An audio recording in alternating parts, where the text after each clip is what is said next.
For the second time in its 6th-year annual occurrence, the Huntsville, Alabama Electric Vehicle Meet convened in the parking lot of the city's new Whole Foods supermarket. As part of a national and worldwide effort, this local event helped set a first-time record for the National Drive Electric Week grassroots campaign to have events held in all 50 states. National Drive Electric Week is based on the belief that today's potential electric vehicle buyers need to hear straight from owners who've already embraced electric vehicles, commonly referred to as EVs for short. Event participants get to respectively ask and answer questions, connect with other EV owners, and hear from a variety of event sponsors, which range from EV manufacturers and dealerships to environmental organizations and EV clubs. Thanks to growing excitement, manufacturer model offerings, and coast-to-coast charging infrastructures, electric vehicle sales have risen 37% over this past year. Highlights from this year's National Drive Electric Week included a record number of 276 events being held in 262 cities, all 50 states, and even 6 countries. First-time event locations occurred in Mississippi, Nebraska, West Virginia, and the nation of Jordan. Other international locations included Australia, Canada, Denmark, and New Zealand. And during these events, over 8,000 rides and drives were conducted. In this video, which showcases Huntsville's meetup, we'll hear from a variety of EV owners, and then take a ride in one of the world's fastest accelerating production cars, which, not too surprisingly, is an electric vehicle.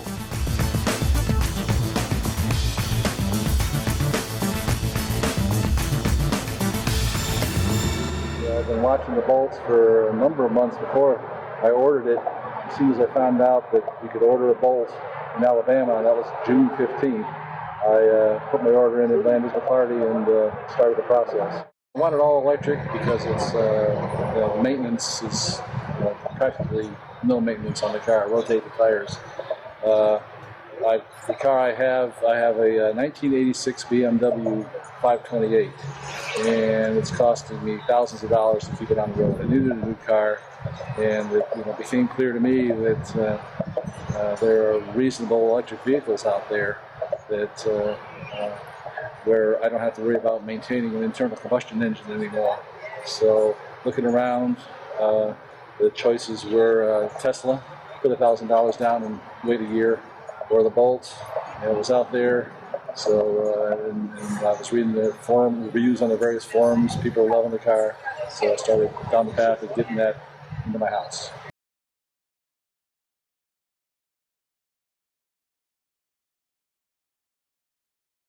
Well, I was only able to drive it home from the dealership yesterday afternoon and then drive it here this morning. So far, so good. The car wasn't fully charged. In fact, I had 47 miles left on it when I got it, so I had to take it home and put it on the charge overnight. So today will be my first chance to actually try it out and drive it.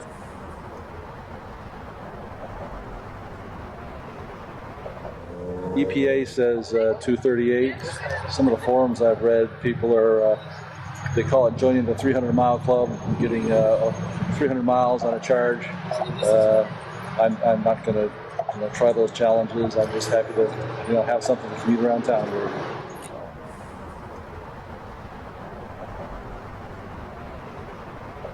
Well, I think the EV car, to me, it's the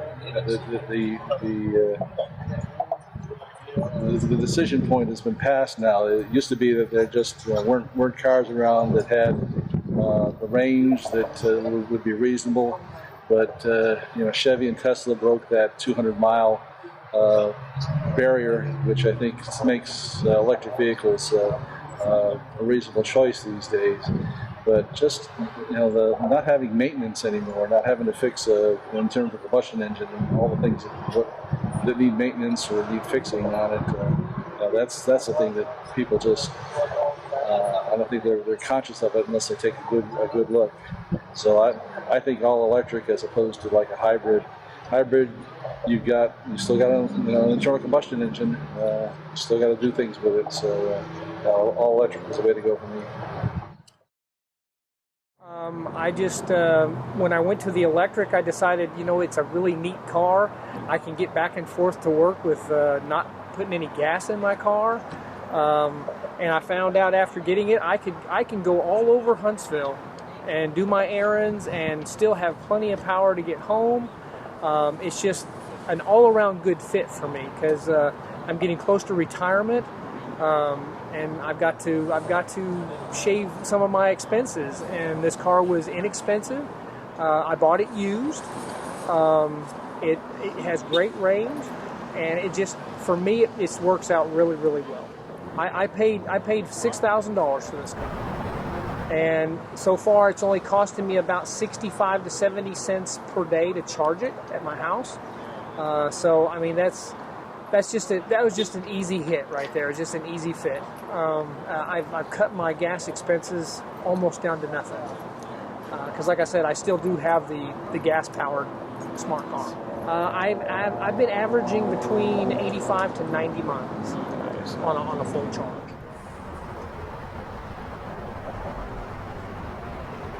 I think we should put a lot more resources into it. To improve the technology, improve the range. There's a lot of vehicles out here today that have over 200 miles of range, and so to me, the technology is there, and there shouldn't be any reason for a car like this size that couldn't get that same range. Well, I would just tell them to go try one. There's plenty of dealerships here in town that have them available. Drive one. And just see for yourself. I think I think anybody that tries it will be pleased with it. I was looking for a model that was small, more sporty in terms of air penetration and everything. Light car. It needed to be a shift gear as well. So I had lots of condition, and I found this one on Craigslist, and I was like, sounds like a good deal. So I went, bought it, drive it home, and taking everything apart to convert it. And then I just started, and each time I was encountering some kind of new problem, I was trying to find a solution one way or the other. And so not a complete planning at the beginning and just let go ahead. I would say it was a little bit more step-by-step kind of project, but it was lots of help online. I mean, lots of people have been doing similar stuff everywhere in the US and in the world in general, so you can find quite some information. Start to finish, it took me about 9 months. Time-wise, it was actually a little bit longer because me and my family moved to France for a couple of years, so I started the project back in 2014 and finished it this beginning of the year.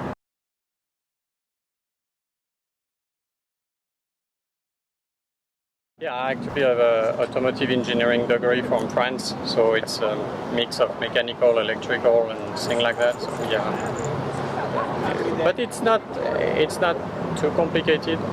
Time-consuming, yes, but the level of complexity is not that bad, and you can really find lots of help online. So that being said, you need to be able to weld, need to be able to cut, need to be able to do some electrical work and test and stuff like that. So. Yeah, you need some space in your garage, but other than that, total with the car was about 13K. I like it. I'm a little bit conservative right now on the power, on the way I've set up the controller. So I'm not really getting the acceleration that I would like, I would say. But it's just to make sure that everything is fine. I still have quite some stuff to work on and fix before I'm confident to push it a little bit more, I would say. So, top speed is a little bit over 80 miles an hour. That's what I pushed it so far. I have about 51 miles. I don't have a very good way of knowing exactly, so right now I pushed it to 51 miles. Probably can push it a little bit more, but the further I go, the more chance I have to get stuck. So, yeah.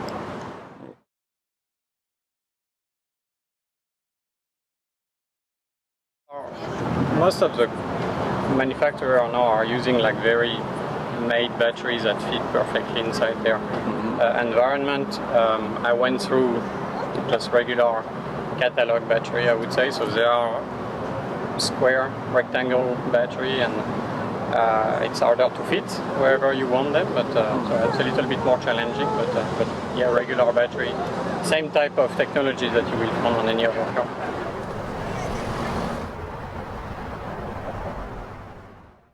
Really took her to a shopping trip to just get her to go buy and test drive the S, not really to buy one.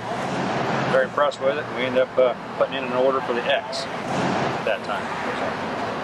So we got started. I was very impressed with both of the S and the X. Well, the X had the towing package. More room. Yeah. And it was new and it Different, and the doors, we kind of like novelty, it. something, Yeah, something so new, it's, different. We were ready for the...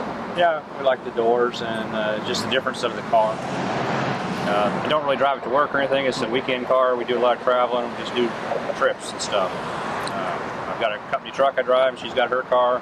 So we kind of got her as something for special and driving it. So we've got 18,000 miles on it in a year's time, just weekends and running and going and doing. You had any problem finding chargers for it? Nah, not at all. Not at all. It's kind of fun, actually, to go see the different ones. Yeah, and the people you meet while you're charging. You know, I kind of prefer the smaller chargers over the bigger ones. You seem to just talk with other people and just enjoy and share and learn things along the way when you're at the chargers that's got 8 or less compared to the ones that are big. Just I notice, I guess, difference in them. So, but we just enjoy that as part of it. Just playing with the car.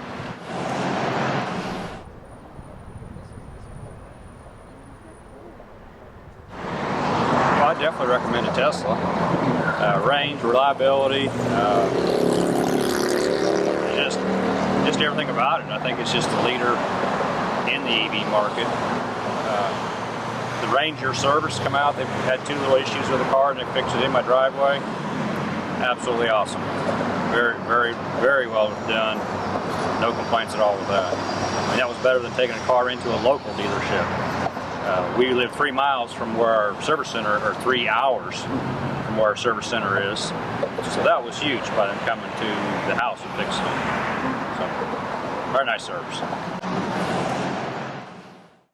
I was seeing on the websites a lot of people that were talking about Tesla, and I wanted to see what all the hype was. So I went down to Atlanta to drive one back last year in March. And I just fell in love and on the spot ordered one and waited. So waited and waited. About 4 or 5 months later, my car came in. And I never regretted the decision. I absolutely love the car. Never ceases to surprise me, all the different things he keeps sending to the car. I came here last year to the show. I met you here. And I guess the result of me meeting you here is your car. I like your car too. And that's what happens. We're out here to promote people that like electric cars. I like my car. I go home, I plug in. I'm able to go anywhere in the United States and still enjoy the ride and not have to worry about gas and not have to worry about maintenance. I use it on a daily basis. I have another car that I use to do things that I don't want to take my car to do because I do like the car. I don't want to tear it up. So I use the car when I would like to go out and go do something, if I need to go to the grocery store. So you can see it's not used a whole lot because it only has 12,000 miles, but it still looks brand new. Never seen the service center. My car has never been to the service center for any issue.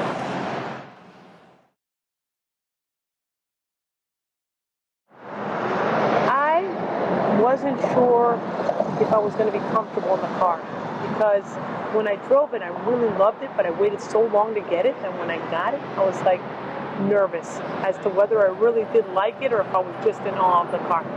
But no, I'm in awe of the car, love it. What else can I say about the car? I get in my car and I'm happy, and I think that everybody like yourself can understand that feeling when you get into this car and you go for a drive in the car. It's not like any other car I've ever driven.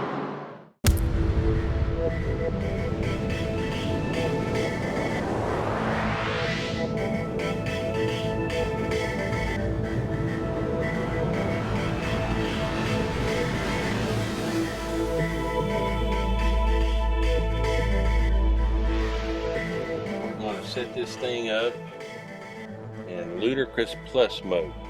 Right. So if you're ready, let's see if we can get this. We sit there.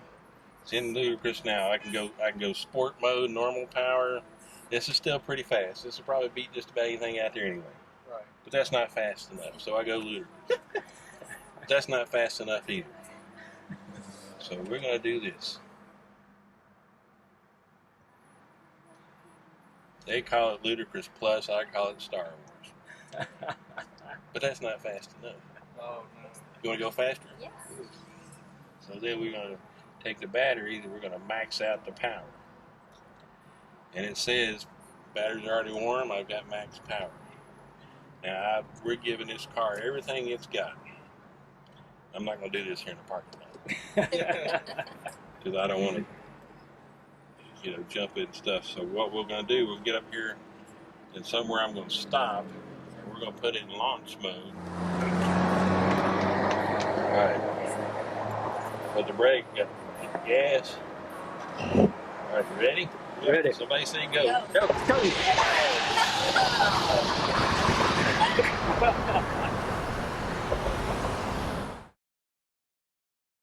Ready? Ready. Somebody say go. Go.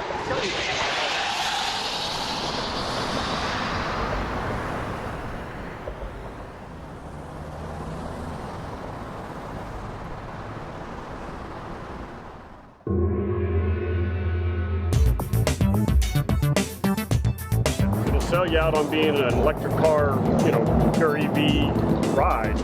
Economically, the math works. I spoke to actually somebody last week, a friend of mine that runs a full electric car, and he did the math over 80-some thousand miles and did the comparison. He said I'm way money ahead, even trading back in. So financially, they've gotten to where the math works. The ride, the economy, whether you're talking ecology, how much of an impact on the environment, just starting to make a lot of sense when we get enough volume. And now their volume's kicking in with technologies and it's bringing that price point down as well as delivering the miles. Performance, I've never anything performed like that. I'm not going to tell you what we did, but yeah, it performs. And you can't get that in a regular gas vehicle. So comfort, more technology than you probably need, but it's all there. Helps you govern, monitor, and manage all the systems and safety up. Lots of safety factors, side, rear, front, cruise, all those elements. Gentlemen was great about showing all the things that they can do. So it's a really good ride. Enjoyed it, appreciate it. Will make me do a lot more reading on it, looking at it.